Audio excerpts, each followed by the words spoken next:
Assalamualaikum Ibu. Waalaikumsalam. Perkenalkan ya, nama saya Trinta Imelda, salah satu mahasiswi di Sekolah Tinggi Ilmu Kesehatan Sukabumi. Kebetulan saya berdinas di Puskesmas Sukabumi, dan menurut kajian saya dan data dari Puskesmas Sukabumi bahwasanya salah satu kampung di sini itu banyak beresiko terkena hipertensi.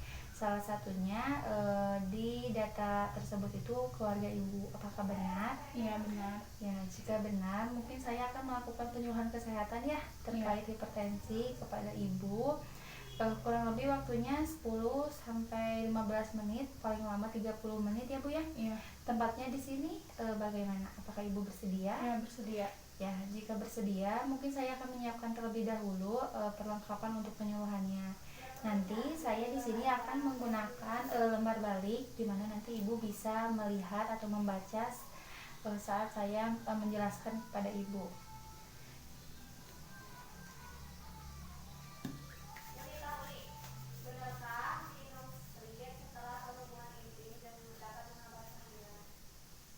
Baik Ibu, sebelumnya mungkin saya akan bertanya dulu ya kepada Ibu.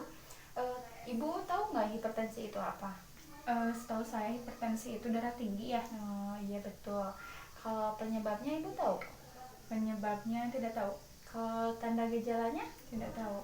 Ya mungkin nanti saya akan menjelaskan ya terkait hipertensi itu apa. Karena tadi sudah kesepakatan awal itu paling banyak 30 menit.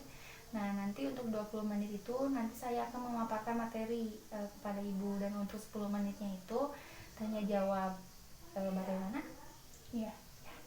Mungkin kita mulai aja ya. Nah di sini itu ada hipertensi ya Bu ya.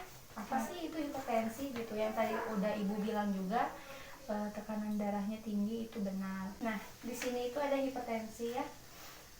Hipertensi itu di mana kondisi medis ketika seseorang mengalami peningkatan tekanan darah di atas normal atau kronis. Jadi dalam waktu yang cukup lama juga gitu ya Bu.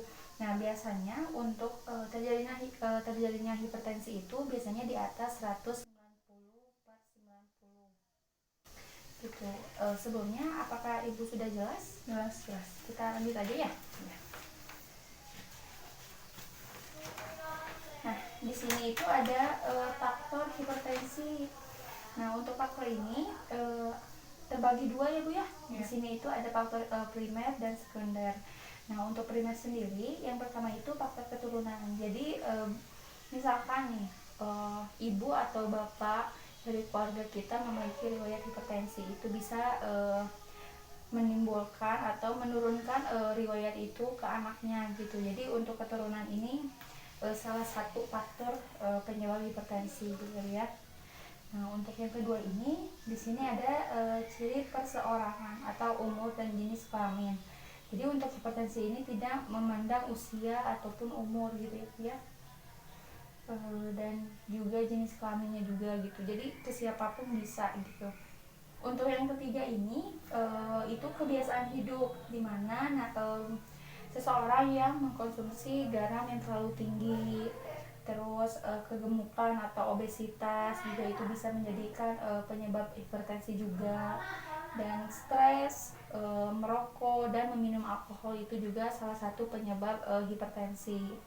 Nah untuk hipertensi sekunder sendiri di sini itu disebabkan oleh kayak penyakit jantung, penyakit ginjal, dan juga dari kehamilan juga bisa menyebabkan terjadinya hipertensi gitu ya. Sebelumnya ada pertanyaan lagi nggak? Tidak, lanjut saja. Kita lanjut aja ya. Nah di sini itu ada tanda dan gejala hipertensi. Yang pertama itu peningkatan tekanan darah yang tadi sudah awal saya jelaskan. Dan biasanya sih untuk tanda dan gejala itu yang sering terjadi di masyarakat itu kayak sakit kepala, pusing, terus mata berkunang, sulit tidur gitu ya Bu ya, lemah dan letih, terus muka pucat, sama suhu tubuh itu biasanya rendah gitu untuk tanda dan gejalanya. Nah untuk berikutnya di sini itu terjadinya komplikasi dari akibat hipertensi. Nah, biasanya untuk komplikasi sendiri di sini itu ada yang tadi sudah di tahap sekunder itu kok capek. Nah, biasanya yang pertama itu di sini ada gangguan pada jantung dan pembuluh darah. Biasanya seperti kayak penyakit jantung koroner ataupun gagal jantung. Nah, yang keduanya itu ada dari penyakit ginjal. Biasanya gagal ginjal gitu ya, dia. Nah, untuk yang ketiga ini adalah dari gangguan pada otak. Biasanya itu seperti stroke sama demensia gitu. Nah, untuk komplikasi apakah Ibu sudah paham? Paham. Nah, kita lanjut saja ya, Bu ya. Iya. Ya. Nah, di sini itu ada pencegahan dan pengobatan hipertensi. Nah, untuk pencegahan dan pengobatan hipertensi ini, yang pertama itu kita bisa pengobatan farmakologis, yaitu di mana kita menggunakan obat-obatan sesuai dengan resep dokter. Itu bisa salah satu pengobatan yang memang kita jalanin gitu saat kita sudah menjalankan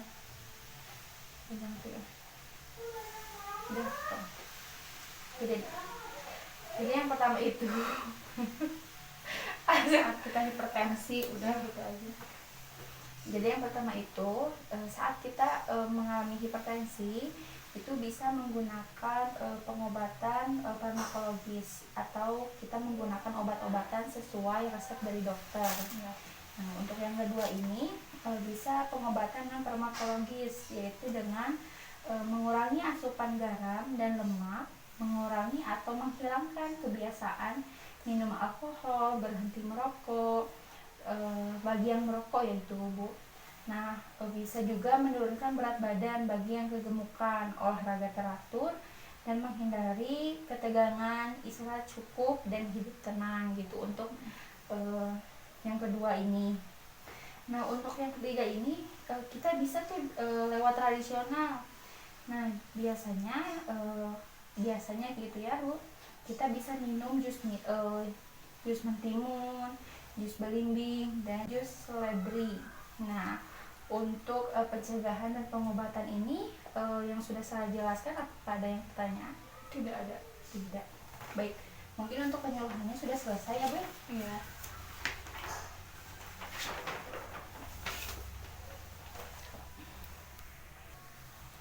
Baik Ibu, karena saya sudah menjelaskan, untuk mengevaluasi dari yang sudah saya jelaskan juga, saya mau bertanya mungkin ya Bu ya. Ya. Yang pertama, Ibu tahu nggak sih, kan tadi hipertensi itu terbagi dua, ada primer dan sekunder. Saya mau nanya nih, untuk yang sekundernya itu seperti apa? Penyebab ya. Iya. Ya, penyebab dari hipertensi sekunder itu disebabkan oleh penyakit jantung, Iya. ginjal, dan juga kehamilan ya. Iya, betul sekali. Nah, mungkin untuk pertanyaan berikutnya ya, kan tadi sudah saya jelaskan tuh pengobatan yang bisa dijalani untuk hipertensi. Yang pertama itu farmakologi, non farmakologi, dan secara tradisional. Nah, untuk secara tradisional nih, saya mau nanya itu caranya bagaimana? Kita itu kalau misalnya terkena hipertensi secara tradisionalnya bisa diobati dengan mengkonsumsi jus, diantaranya jus mentimun, jus belimbing, dan jus seledri. Ya, betul sekali. Karena dari pertanyaan tadi ya Bu ya, terlihat emang Ibu sudah paham dan mengerti gitu untuk hipertensi itu bagaimana dan penanganannya itu bagaimana. Ibu sudah paham. Mungkin saya besok atau lusa saya akan kembali lagi ke sini untuk memberikan cara pengobatan secara tradisional ke Ibu yang tadi sudah Ibu jelaskan, jus mentimun yang seperti itu ya Bu ya. Nah, kurang lebih waktunya 10-15 menit, tempatnya sama mungkin ya Bu ya, di rumah Ibu aja, bagaimana? Iya, saya bersedia. Ya, kalau begitu mungkin saya pamit. Assalamualaikum. Waalaikumsalam. Terima kasih Ustaz. Ya, sama-sama.